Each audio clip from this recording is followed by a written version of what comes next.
오늘 주일 말씀 구원받은 증거라는 제목으로 2025년 둘째 주일 예배 말씀 나눠보고자 합니다.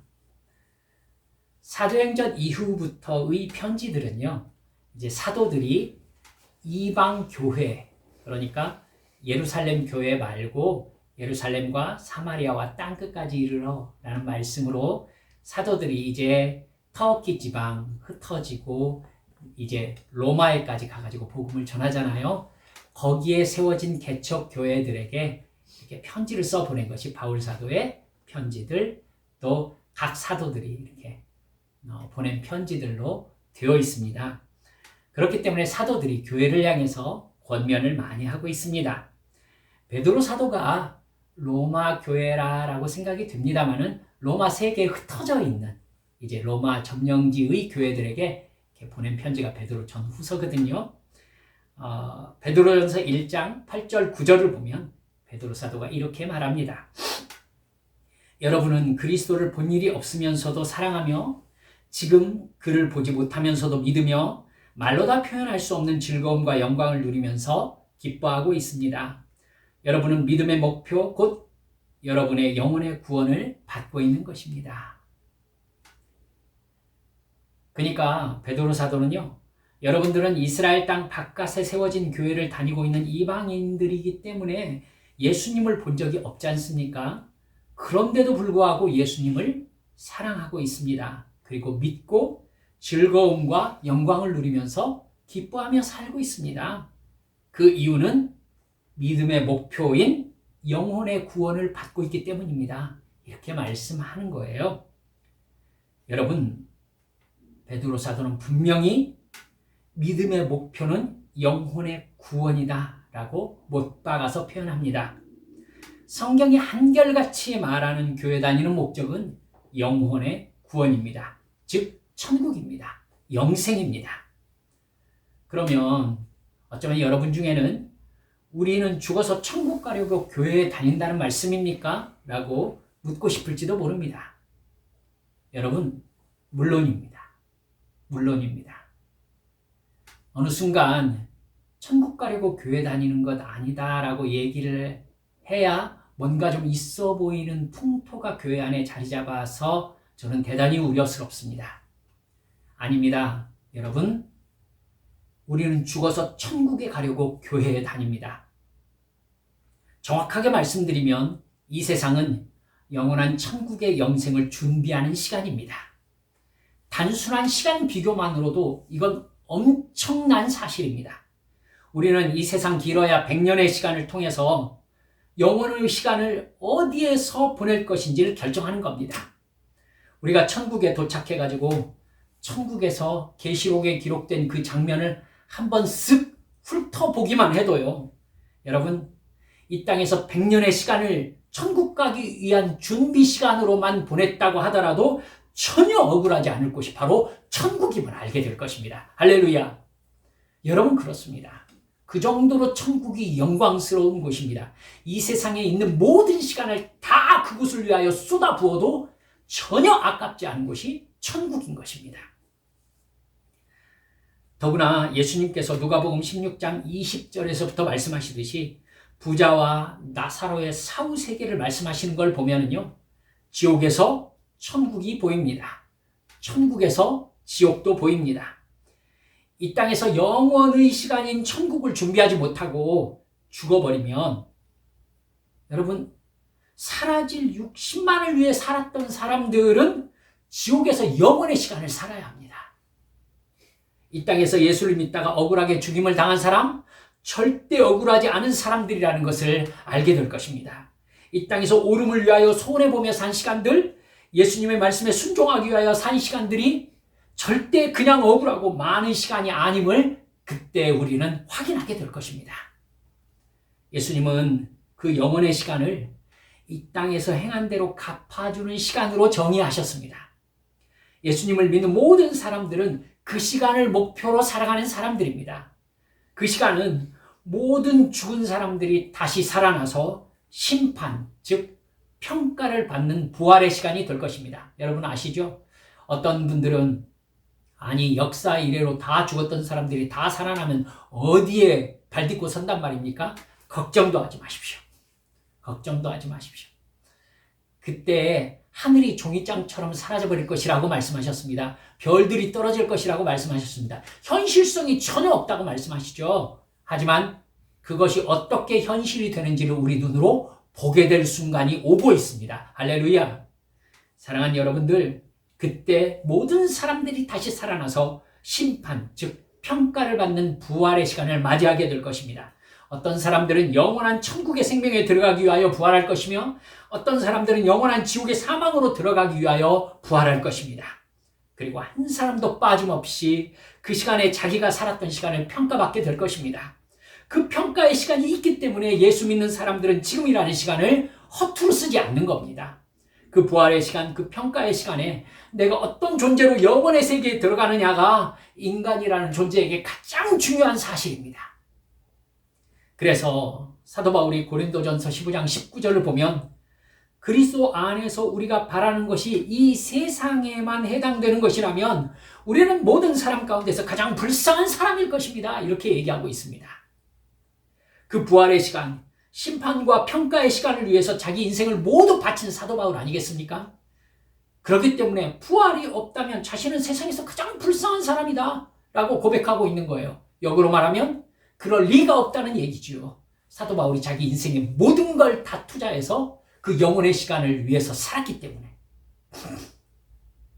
그 정도로 구원의 성취 시간이 중요합니다. 이 세상에서 가장 부유한 사람, 가장 권력을 가진 사람으로 산들 뭐합니까? 그 시간에 영원한 지옥으로 형벌로 들어가 버린단 말입니다. 여러분 아무것도 아니에요. 그 시간에 천국이 아니면 아무것도 가치가 없는 거예요. 그런데 여러분 언젠가부터 교회에서 구원을 당연한 것으로 말하기 시작했습니다.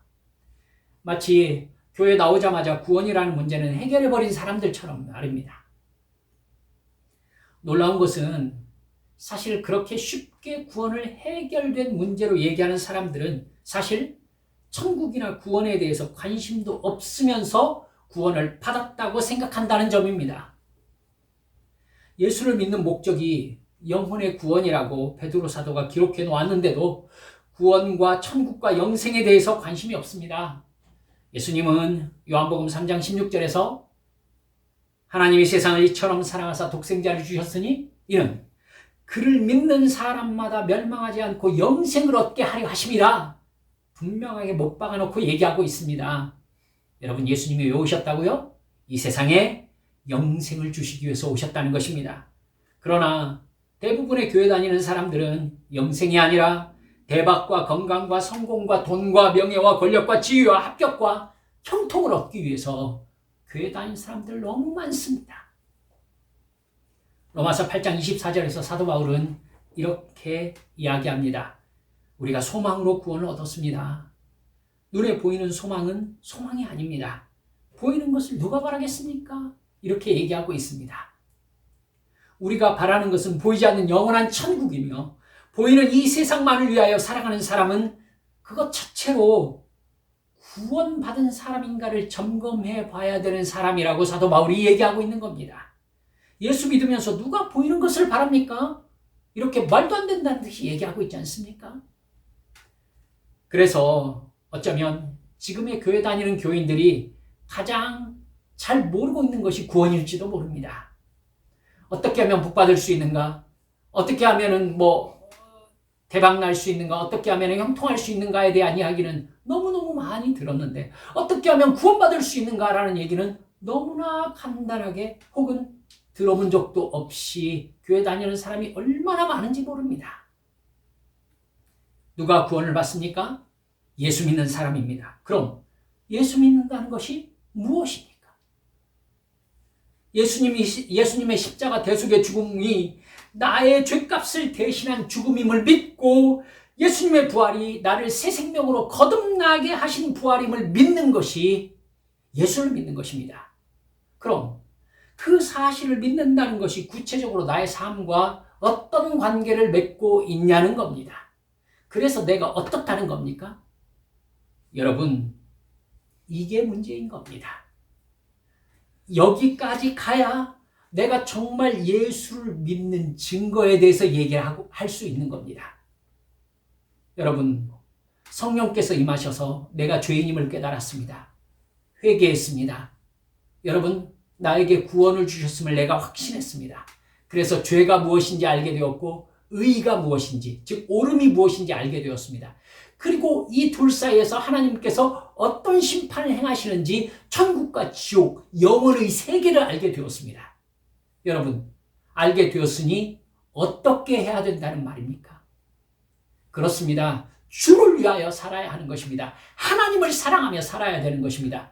하나님께서 나에게 사명으로 주신 가족과 교회를 위하여 살아가야 되는 것입니다. 내가 살아가는 하루하루의 시간이 하나님과 무슨 관계가 있으며 하나님의 어떤 사명을 위하여 흘러가는지를 날마다 점검하면서 죄와 싸우면서 사명을 감당하며 살아야 되는 것입니다. 사랑하는 여러분들, 그래서 우리에게 늘 성령 충만이 필요하다고 우리 늘 얘기하고 있지 않습니까? 그것 때문에 오늘 본문 말씀을 통하여 우리 사랑하는 성도들이 그렇게 성령 충만해서 내가 구원받은 사람으로 살아갈 때에 내 마음속에 있는 1차적 구원의 증거가 무엇인가, 나 개인적인 증거가 무엇인가를 간단하게 여러분들과 살펴보려고 여러분들과 말씀을 나누려고 하는 것입니다. 첫 번째, 예수 믿는 사람들은 항상 기뻐한다고 말씀하고 있습니다. 항상 기뻐하라는 말씀은 정말로 예수님을 사랑하고 믿고 순종하는 사람들에게는 자연스럽게 받아진다는 것을 여러분 믿으시기 바랍니다. 저는 수많은 시간 저에게 갈등이 되는 말씀이 바로 이 말씀이었습니다. 어떻게 항상 기뻐할 수 있는가? 기뻐하라고 감정을 명령할 수도 있는가? 억지로 나를 기쁘게 만들 수 있는가? 정말 고민이 많았습니다. 왜냐하면 제 현실은 전혀 기쁘지 않은 현실 투성이었기 때문이지요. 여러분, 그런데 알고 보니까 제가 기뻐할 수 없었던 까닭은 내 삶의 조건들을 바라보았기 때문이라는 사실을 하나님께서 적나라하게 알려주셨습니다. 네가 왜 기뻐할 수 없니? 너의 삶의 조건들, 네가 바라는 것이 이루어지지 않아서겠지? 그래, 그러면 십자가는 네 삶의 조건들을 이루기 위한 방법이니? 너는 죄사함의 기쁨은 없니? 금식하면서 저는 회개하고 울었습니다. 사랑하는 여러분들이요, 이 세상에서 가장 행복한 사람이 누구라고 생각하십니까? 무엇인가 사랑하는 대상에게 빠져 있는 사람입니다. 그게 무엇이든 일단 사랑에 빠져 있으면 행복합니다. 이성에게 빠진 남녀는 서로만 있으면 분명히 행복합니다. 혹시 여러분 일하고 돈 버는 것에 빠져 있는 사람 보신 적 있으십니까? 예, 저는 본 적 있습니다. 일을 사랑하고 돈을 벌어본 사람은 시키지 않아도 아침에 돈 벌고 싶어서 잠이 안 온다고 합니다. 예, 그런 분 함께 저 일해보기도 했습니다. 그 사람은 일하고 싶어 합니다. 아침 일찍 일어나서 일하고 싶어 하고 밤 늦게까지 일하고 싶어 해요. 돈 버는 것이 행복해서요. 그러나 우리가 앞에서 이야기했듯이 이 세상에서 무엇을 사랑하고 살았는가에 대해서 마지막 날 가치를 평가받는 순간이 옵니다. 그때 내가 무엇을 사랑하며 살았는가가 영원한 천국과 영원한 지옥으로 결정되는 평가의 순간이 온다는 것이죠. 그때 천국의 영생을 받는 사람이 누구입니까? 예수님을 사랑한 사람입니다. 할렐루야. 예수님을 사랑하는 사람은 예수님의 말씀에 순종하는 것이 어렵지 않습니다. 돈을 사랑하는 사람은 아침 일찍 일어나서 저녁 늦게까지 일하는 것이 어렵지가 않아요. 돈이 사랑스러워서. 예수님을 진정으로 사랑하는 사람은 어떤 상황에서든지 여러분 행복할 수 있습니다. 예수님과의 관계에서 영원한 천국과 영생의 가치를 알았습니다. 영원한 천국으로 인도하시는 성령님이 나를 결코 떠나지 않으신다는 것을 알았습니다. 예수님의 사랑은 지금부터 영원까지 절대 변하지 않는다는 것도 알았습니다. 성령님께서 나의 인생을 책임지시고 인도하신다는 사실을 믿었습니다. 필요를 채우시고 만남을 통하여 복음을 전하게 감동해 주시고 내가 하나님의 사랑받는 대상임을 깨우쳐 주셨습니다. 그래서 가정과 교회와 회사에서 맞이하는 모든 상황에서 여러분 긍정적이고 예의 바르고 배려가 있는 사람이 되는 것입니다. 내가 얻고 싶은 걸 얻어서가 아니라 예수님을 사랑해서 그 사랑이 나를 가득 채우고 있어서 가족들과 다른 사람들이 내가 예수님을 믿는 사람이라는 것을 압니다. 그 사람은 여러분 신뢰를 받습니다. 그 사람은 자기가 처한 상황들을 하나님께서 나를 사랑하신 결과라고 해석할 줄 압니다. 내가 처한 상황은 내 사명의 장소로 인도함을 받은 것이라고 해석할 줄 압니다. 그 해석이 없는 사람은 상황 앞에서 자기의 힘들만을 생각하죠. 그러면 곧바로 좋아하든지 불평하든지 원망하든지로 결정되겠지요. 여러분, 하지만 주님을 사랑하는 사람은 어려움이 있지만 예수님을 사랑하는 기쁨 때문에 어려움을 예수님과 함께 걸어가는 사명 감당의 시간으로 생각하는 것입니다. 그렇기 때문에 슬퍼하거나 원망하거나 불평하거나 노여워하거나 분노하거나 미워할 필요가 없다고 느끼는 것입니다. 사랑하는 여러분들, 예수님을 사랑하면 항상 기뻐할 수 있습니다. 할렐루야. 둘째, 여러분 그 사람에게 기쁨이 사라지는 순간이 있습니까? 있다면 어떤 순간입니까? 그 사실을 본문 18절 범사에 감사하라와 연관해서 이렇게 말씀드려 봅니다. 그렇게 예수님을 사랑하는 기쁨의 삶은 끊임없는 영적인 도전을 받게 되어 있습니다. 왜요? 나의 본성이 육체의 만족과 세상의 즐거움과 자랑을 원하게 되어 있기 때문입니다. 그게 내 본성이에요. 더구나 하나님은 내가 예수님을 사랑하는 것이 성령의 강권하심에 붙잡혀서 사랑하는 것을 넘어서서 내가 예수님을 진짜 사랑하기를 선택한 사랑이기를 원하십니다. 그래서 여러분 성령의 강권하심을 줄여가시는 겁니다. 그러면 성령께 강권적으로 붙잡혀 있을 때 크게 느껴지지 않던 육체의 만족에 대한 욕심이 살아납니다. 세상 즐거움과 자랑을 추구하는 마음이 슬며시 살아납니다. 그러면 내 안에 성령의 감동하심과 내 육체의 욕망이 부딪힙니다. 여러분 경험하셨죠 다? 여러분 내가 욕심이 살아나서 나를 위하여 살려는 마음이 생기면은요, 내 마음에 성령의 감동하심과 부딪혀요. 여러분 나를 위하여 살고 나의 편안함과 나의 유익을 위하여 살려고 세상을 바라보기 시작하면은 기도 시간이 부담스러워요. 여러분 성경 읽는 게 싫어지게 돼 있어요. 여러분 이게 부딪힙니다. 사랑하는 여러분들, 그 부딪히는 순간이 있다는 것 자체가 내 안에 성령이 계시다는 사실을 믿으시기 바랍니다. 할렐루야. 여러분 이걸 믿으셔야 돼요. 여러분 내 안에 이런 어떤 그 세상을 향하는 내 마음이 왔을 때 나는 안 되나 보다 하고 확 포기하면 안 돼요. 이 갈등이 있다는 것 자체가 내 안에 성령의 감동하심이 있다는 거예요. 여러분 하나님께서 나를 사랑하신다는 증거인 거예요. 하나님의 나라와 의, 즉 성령의 감동하심을 네가 택하고 육체의 만족이 아니라 영적인 순종을 선택하라고 성령이 지금 나에게 감동하고 계시는 거라고요. 할렐루야. 기도 싫지? 하지만 얘야 기도해야 산다 하면서 주님께서 자꾸 기도로 나를 데려오시려고 하시는 거예요. 여러분 그 갈등은 죄가 아닙니다. 아시겠죠? 그때에 내 육체의 만족을 선택하는 안타까운 사람들이 있습니다. 그리고 우리가 그런 사람이었던 적이 있습니다. 가룟 유다가 헌금을 도둑질하기 시작했던 때가 있었습니다. 맨 처음 예수님과 제자들을 위해서 사람들이 헌금한 그 헌금을 가룟 유다가 가로챌 때 마음에 가책이나 갈등이 없었을까요? 있었을 것입니다. 분명히 이래서는 안 된다는 성령의 감동하심이 있었을 겁니다. 주의 영에 붙잡혀서 병도 고쳤던 사람이고 복음을 전했던 사람이니까요. 귀신도 쫓아냈지 않습니까? 틀림없이 성령의 강한 감동하심이 있었을 것입니다. 하지만 그는 육체의 이익과 만족을 위해서 헌금을 도둑질하기로 결정합니다. 그의 신앙 양심이 마비되기 시작합니다.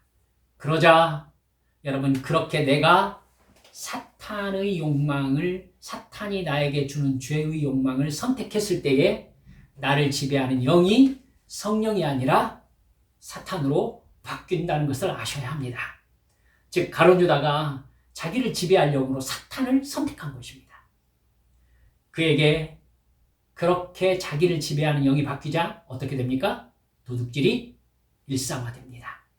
결국 돈을 위해서 예수님을 팔아 넘기는 사람이 되고 말았습니다. 욕심은 하나님이 지금 주고 계시는 은혜를 보지 못하게 만드는 색안경입니다. 마음에 욕심을 품으면 지금의 시간에 베풀고 계시는 하나님의 은혜가 보이지 않습니다. 지금은 그 사람이 이 지금이라는 시간을 어떻게 해석하겠습니까? 내가 생각한 그 무엇인가가 부족한 시간으로만 보입니다. 여러분, 출애굽 1세대를 보세요. 광야로 홍해를 건너서 나왔잖아요. 홍해를 건너서 나왔잖아요. 그때 얼마나 기뻐하며 나를 구원하신 주님을 찬송했습니까? 붙잡혔습니다. 하나님의 은혜에 붙잡혔습니다. 그 평안에 붙잡혔습니다. 기쁨에 붙잡혔습니다. 여러분, 그러나 얼마 가지 못해서 그들은 하나님께 이렇게 얘기합니다. 여기 고기도 없습니다. 부추도 없고 마늘도 없고 참외도 없습니다. 적당하게 우리가 즐길 것도 없습니다. 눈에 보이는 건 만나밖에 없습니다. 사랑하는 여러분들, 이거예요. 하나님의 은혜가 은혜로 보이지 않는 겁니다. 여러분, 그렇게 기뻐 뛰며 나왔던 이 광야가 이제 아무것도 없는 것으로 보이는 겁니다. 내가 원하는 게 아무것도 없는 황량한 땅으로 보이기 시작하는 거예요. 날마다 하나님의 은혜가 내게 베풀어주는 땅으로 인식되는 게 아니라 내가 바라는 것은 아무것도 없는 땅으로 보이기 시작할 때 그들은 뭐에 점령당합니까? 여러분, 원망에 점령당합니다. 불평에 점령당합니다. 불신에 점령당합니다. 내가 필요한 것을 이렇게도 줄 수 없는 저 하나님이라는 신이 나에게 무슨 의미인가? 이 방향으로 생각이 흘러가 버립니다. 그러니까 결국 가데스 바네아에서 그들이 어떻게 합니까? 우리 하나님 포기하자. 그냥 이렇게 살 것 같으면, 또 생명의 위협까지도 당할 것 같으면 차라리 이집트로 돌아가서 노예 생활하는 편이 낫겠다. 여러분, 지금이라는 시간으로 이끄신 하나님의 사랑과 은혜를 빨아들여버리는 블랙홀이 바로 욕심입니다. 지금이라는 시간을 하나님의 사랑과 사랑의 증거와 선물로 주신 그런 하나님의 은혜에 대해서 여러분, 그 욕심에 사로잡히면 즐거워하지 않습니다. 기뻐하지 않습니다. 뭐가 사라집니까? 감사가 사라져버리는 것입니다. 맨 처음 강권의 은혜를 받을 때에는 모두 다 기뻐해요. 하지만 시간이 지나면서 이제 개인이 선택해야 되는 순간이 옵니다. 개인. 그래서 여러분, 내가 이 하나님을 끝까지 믿고 순종할 것인가? 아니면 뭐야? 홍해를 건너서 이제 다 이루어졌다고 해서 왔더니 아무것도 없잖아. 이러려면 뭐하러 왔어?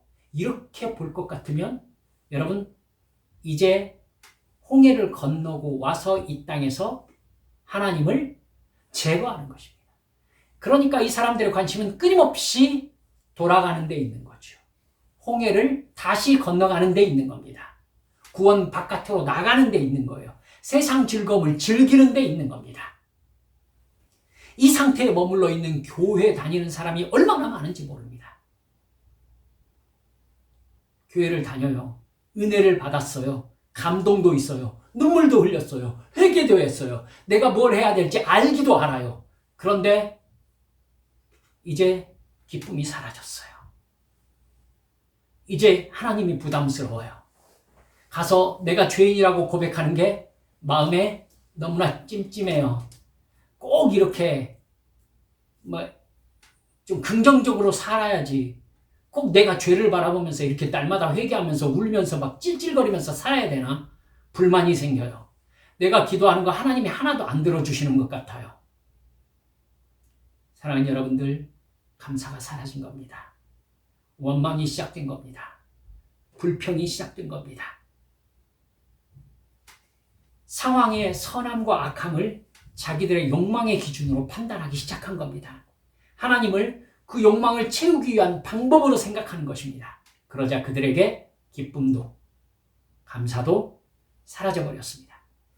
하나님은 방법이 되실 수가 없어요. 오직 목적이십니다. 이스라엘 민족은 하나님을 제거한 셈이 되어버리고 말았던 겁니다. 여러분, 그러면 이제 하나님의 눈으로 이스라엘을 보세요. 이들에게 가나안을 주셔야 합니까?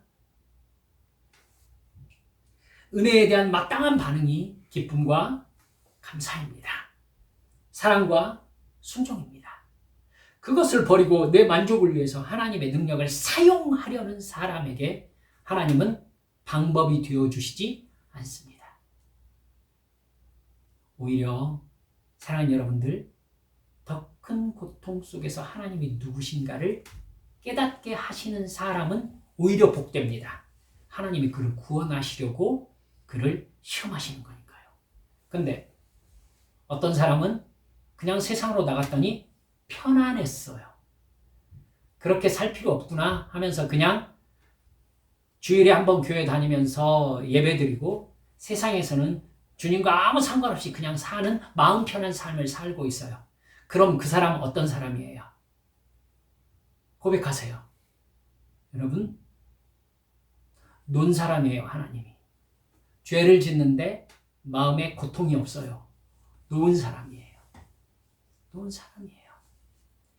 신앙 양심이 이제 마비되기 시작한 사람인 겁니다.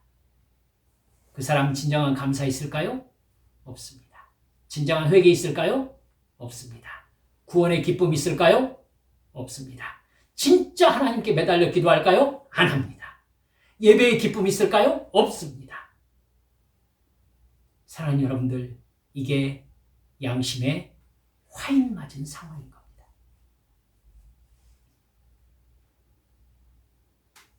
여러분, 주님께서는 오늘 성경 말씀을 통하여 범사에 감사하라 이렇게 말씀하고 계십니다. 범사가 무슨 뜻입니까? 모든 상황에서 라는 말이지요. 예수님을 사랑으로 구원받은 사람의 두 번째 증거는 바로 모든 상황에서 내 안에 본질적인 감사가 있는가 라는 것입니다. 상황이 감사한 상황인가? 돈이 벌리는 상황인가? 건강한 상황인가? 내 자식이 잘 되는 상황인가? 상황이 막 풀리는 상황인가? 이걸로 인해서 감사의 얘기를 하고 있는 것이 아니라 내가 하나님의 사랑을 받는 천국 백성인가에 관심이 있어야 범사에 감사하라는 말씀에 대해서 이해할 수 있게 되는 것입니다. 아멘. 그래서 주님께서는 이게 가능해? 라고 묻는 질문에도 불구하고 항상 기뻐하라. 범사에 감사하라. 항상과 범사는 같은 얘기잖아요. 기뻐하고 감사하는 건 언제나 해야 한다. 그리고 그것이 너무 당연하다. 예수님을 사랑하고 하나님의 사랑을 받는 너니까. 이렇게 성경이 이야기하고 있는 겁니다. 마지막 세 번째, 이렇게 항상 기뻐하며 범사에 감사하는 영의 사람으로 하나님을 인식하고 예수님을 사랑하는 영적인 상태를 유지하는 방법은 오직 쉬지 않고 기도하는 방법밖에는 없다는 것을 잊지 마시기 바랍니다.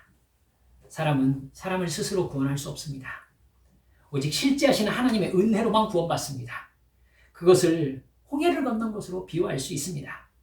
그러나 우리가 이제 잘 알듯이 홍해를 건너면 가나안입니까? 아니에요. 홍해를 건넌 게 구원입니까? 아니었어요. 구원이 시작된 거였어요. 정말 중요한 것은 구원을 시작하는 것도 중요하지만 더 중요하다고 생각되는 것은 구원 안에 사는 삶입니다. 나에게 예수님의 십자가 대속의 죽음과 부활을 믿는 믿음이 생기자마자 우리가 천국으로 옮겨져 버린다면 여러분, 구원이 시작된 것이 곧 구원의 완성이겠죠.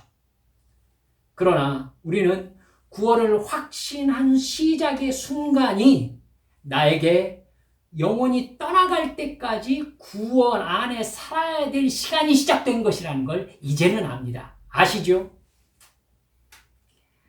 이제 우리는 천국으로 내 영혼이 내 육신을 떠날 때까지 이 세상에서 하나님의 자녀로 살아야 되는 것입니다. 가룟 유다가 예수님의 제자로 부름받는 것이 그의 구원이었습니까? 여러분, 우리는 늘 부름받는 것에 굉장한 의미를 부여해요. 근데 여러분, 구원은 언제나 현재형입니다. 부름받았으면 지금 부름받은 삶을 살고 있어야 그 구원이 나에게 구원일 수 있는 겁니다. 제자로 부름받은 것은 제자로서의 삶이 시작된 거였어요. 제자로 부름받았으면 제자로 사는 삶이 남아있는 겁니다. 부르심은 하나님이 부르십니다. 부르실 때 성령님을 통해서 그 부름에 믿음으로 응답할 수 있는 영적인 인식을 주셨습니다. 이제 부름받은 사람에게 남은 것은 그 부르심 안에서 사는 삶입니다. 마태복음 22장 14절에 예수님께서 이렇게 분명히 말씀하시죠. 청함을 받은 자는 많되 택함을 입은 자는 적으니라. 청함을 받았으면 택함을 입은 삶으로 나아가야 하는 겁니다. 이게 정말 어렵습니다. 영적 싸움을 싸워야 됩니다. 죄와 의와 심판에 대한 깨달음을 성령으로부터 계속해서 받아야 합니다. 그리고 내 육체의 본성에서 나오는 죄와 욕심을 물리칠 수 있는 영적인 분별력을 늘 간구해야 합니다. 그리고 내 육체의 욕망을 단호하게 거절할 수 있어야 합니다. 여러분, 어떻게 그럴 수 있습니까? 바로 쉬지 않고 깨어 기도하는 삶으로만 가능한 것이 구원 안에 사는 삶, 영생의 약속을 받은 사람으로서 영생 안에 사는 삶입니다. 죄에 대하여 내가 얼마나 무기력하고 무능력한지 여러분 깨달으신 적이 있습니까? 이게 분명히 죄라는 걸 알고 있는데 내 마음은 어느새 죄로 질질질질 끌려가는 모습, 저는 정말 절망적으로 지켜본 적이 있었습니다. 그 시간을 돌아보면 어떻게 내가 그럴 수 있었을까 생각하는 겁니다. 사랑하는 여러분들, 우리가 이렇게 죄에 대해서 무기력하고 무능력할 때가 있어요. 사도 바울이 그 시간을 경험하고 로마서 7장에서 이렇게 탄식했습니다. 오라, 나는 공고한 사람이로다. 이 사망의 몸에서 누가 나를 건져내랴. 정말 미칠 것 같은 거죠. 미칠 것 같은 거예요. 여러분, 우리는 모든 순간 주님을 의지하며 기도할 수밖에 없습니다. 내가 죄를 짓는 순간 내 의지로 내가 내 주인을 주님이 아니라 사탄으로 선택한 것이니까요. 그렇죠? 나도 모르게 짓는 죄 있습니까? 여러분, 솔직합시다. 없어요. 없다니까요. 내가 원하는 게 있어서 죄를 짓는 겁니다. 일부러 죄 짓는 거예요. 그러니까 나는 알면서 죄를 짓는 거예요. 성령이 아니라 악령으로 나의 주인을 내가 선택하는 겁니다. 우리는 수시로 그러면서 살고 있어요. 여러분, 어떻게 하면은 이 사망의 몸에서 내가 의를 선택하면서 죄 짓지 않고 살 수 있습니까? 성령의 감동하심을 따라 여러분, 하나님의 뜻에 순종하며 살 수 있습니까? 깨어 기도하며 성령 충만할 수밖에 없습니다. 쉬지 않고 기도해야 됩니다. 주님 앞에 그냥 날마다 주님만 졸졸졸졸 따라다니면서 순간순간 주님, 주님, 예수님 저에게 감동해 주세요. 말하면서 살아야 됩니다. 그렇게 쉬지 않고 기도하는 사람에게 은혜가 은혜로 인식됩니다. 지금 나의 상황을 하나님의 사랑과 은혜 그리고 사명으로 해석합니다. 그에게 감사가 넘칩니다. 그는 늘 기뻐합니다. 그가 성령 충만한 사람인 것입니다. 새해가 빠르게 가고 있습니다. 오늘 설교 제목처럼 나의 구원의 증거인 항상 기뻐하는 기쁨, 범사에 감사하는 감사, 쉬지 않고 기도하는 기도가 있습니까? 하나님이 나를 자녀 삼아 주셨으니, 하나님이 나를 사랑하고 계시니, 하나님을 향해 하나님과 동행하며 사는 사람들은, 우리들은, 나는 두려워할 것이 없습니다. 모든 상황에서 하나님은 나를 사랑하십니다. 광야입니까? 여러분 광야에서 살아갈 만큼의 은혜를 베풀어 주시는 것을 믿으시기 바랍니다. 내가 두려워하고 우울해하고 외로워하고 슬퍼하고 고통스러워한다는 것은 내 곁에 계시는 하나님을 인식하지 못하고 있다는 뜻입니다. 더 나아가 내가 욕심에 사로잡혀 있다는 의미입니다. 하나님을 따라 여기까지 왔으면 우리는 하나님을 바라보는 것밖에 할 수 있는 일이 없습니다. 할렐루야! 사랑하는 여러분들, 내 삶의 책임자는 하나님이십니다. 그러니 나의 존재를 규정하셨으니 내가 해야 할 일을 말씀하실 것입니다. 그 일을 하게 해주실 것입니다. 제자를 파송하시면서 하나님은 병자를 고치고 사람을 살리고 귀신을 쫓아내는 능력을 주어서 보내셨습니다. 지금 여러분이 서 계시는 곳이 어디입니까? 주님이 무엇을 주셔서 보내셨습니까? 주여, 주님과의 관계 안에서 진정한 기쁨과 진정한 감사를 간구하며 주님과 동행하는 2025년 되게 하여 주옵소서. 이 시간 우리 주님께 같이 통성으로 기도하시며 나아가시겠습니다. 사랑하는 여러분들, 주님께서 우리에게 베풀어 주신 그 사랑 앞에 기뻐하는 사람 되게 하옵소서. 항상 감사하는 사람 되게 하옵소서. 늘 깨어 기도하는 사람 되게 하옵소서. 주님 앞에 통성으로 기도하시겠습니다. 아버지 하나님 감사합니다. 할렐루야.